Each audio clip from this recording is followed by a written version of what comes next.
Stop what you're doing right now, because I need you to ask yourself one question, and I need you to be brutally honest with the answer. When life hits you, and I mean really hits you, do you fold or do you fight? Because today, we're not talking about motivation. We're not talking about affirmations or vision boards. Today, we talk about something ancient, something written into the fabric of nature itself. Today, we talk about the lion. Here's something most people never think about. The lion doesn't wake up and ask for permission to be powerful. It doesn't look around and wonder what the zebras think of it. It doesn't compare itself to the cheetah and feel inadequate. The lion simply is. It moves through the savannah with a kind of quiet authority that commands respect without demanding it. And here's the truth that should shake you. Most people spend their entire lives waiting for someone to tell them they are enough. They wait for a boss to validate them, a parent to approve them, a crowd to celebrate them. But the lion needs no audience to know its worth. The moment you start living for applause is the moment you lose your power. The moment you start shrinking yourself so others feel comfortable, that is the moment the lion inside you begins to die. Here's your first lesson from the King of the Jungle. Your greatness is not up for a vote. Own your space. Walk with purpose. Stop apologizing for your ambition. The world doesn't need another people pleaser. The world needs you. Fully alive, fully fierce, fully yourself. Now let me paint you a picture. It's 4 a.m. on the African savannah. The air is cold. The grass is still. And a lioness is crouched low, completely still, eyes locked on her target 100 meters away. She has been waiting.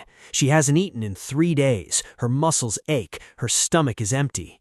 But she doesn't move. She doesn't give up. She doesn't say maybe tomorrow. Because the lion understands something that most human beings have completely forgotten. Comfort is the enemy of greatness.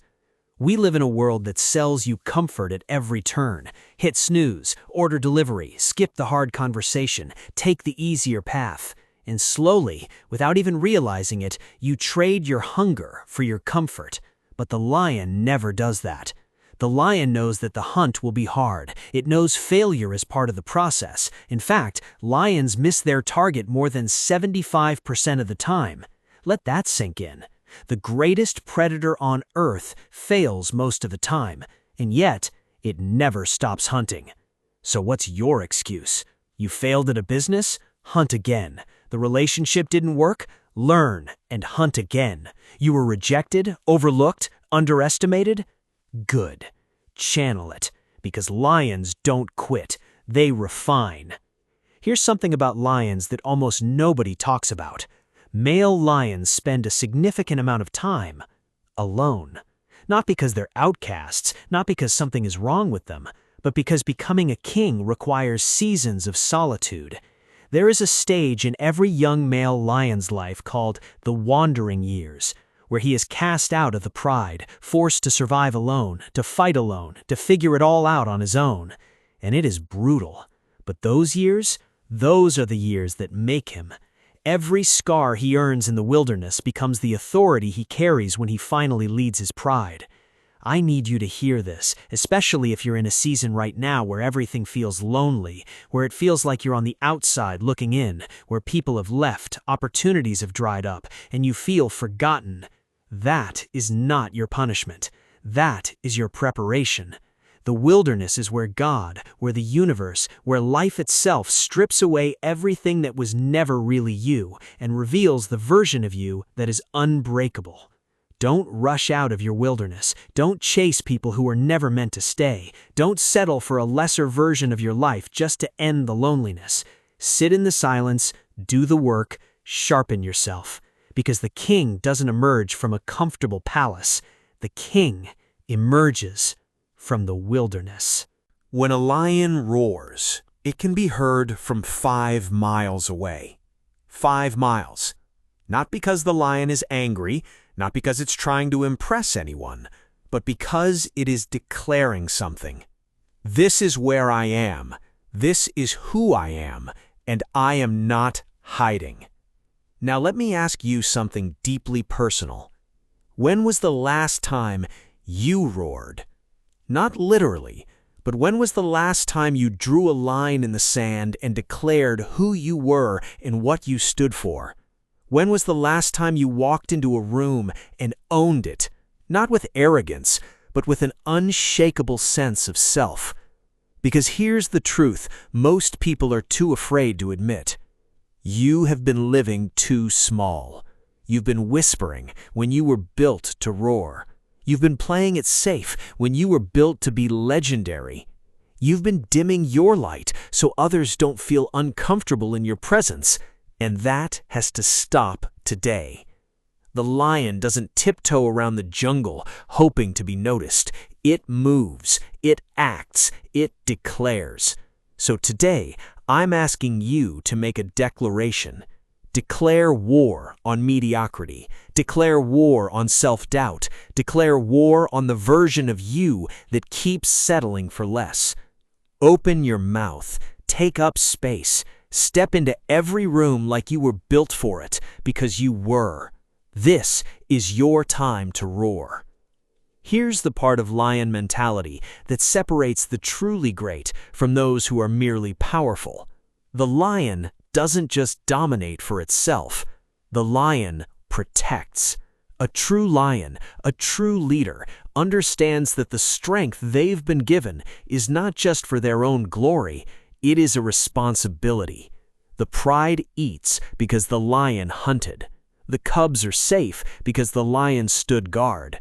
The weak are protected because the strong chose to serve. And this is where I want to speak to you directly. If you are building yourself up, getting stronger, becoming better, that is incredible. Keep going, but never forget the people counting on you. Your family, your team, the younger version of someone who needs to see your life as proof that it's possible. True lion mentality is not about being untouchable. It is about being dependable. It is about showing up even when you're tired, pouring into others even when your own cup feels low, leading with love even when strength is what gets all the credit. Because the greatest lion in the room isn't the one who makes the most noise, it's the one whose presence makes everyone around them feel safer, stronger, and more alive. That is the standard. That is lion mentality. So here we are. You've heard the story of the lion. You felt the roar in your chest. Now comes the only question that matters. What will you do with it? Will you walk out of this moment the same person you walked in, or will something shift, something deep, something real? The lion inside you has never left. It's been waiting for the day you stopped making excuses, waiting for the day you chose discipline over comfort, purpose over approval, courage over fear. That day is not someday. That day is today. From this moment forward, walk like the lion, hunt with obsession, sit in your solitude without apology, roar your truth, protect your pride. And never, I mean never, let the world convince you to be anything less than the king or queen you were created to be. This is JoshWord, and this is your reminder that you were never born to be ordinary. One day, years from now, you'll look back on this chapter of your life, and you'll realize that the greatest battle was never against your circumstances. It was against the version of yourself that wanted to quit. The version that doubted, the version that hesitated, the version that waited for permission. And if you choose courage today, if you choose discipline today, if you choose to keep moving when every excuse tells you to stop, you will discover something incredible. The lion was never ahead of you. The lion was never above you. The lion was always inside you. So when tomorrow gets hard, when people don't believe in you, when progress feels slow, remember this moment. Remember who you decided to become. Because ordinary people wait for conditions to change. Lions change themselves, and then they change their world. This is JoshWord, and if this message awakens something inside you, subscribe, turn on notifications, and join us on this journey. Because the world has enough spectators. What it needs now is more lions.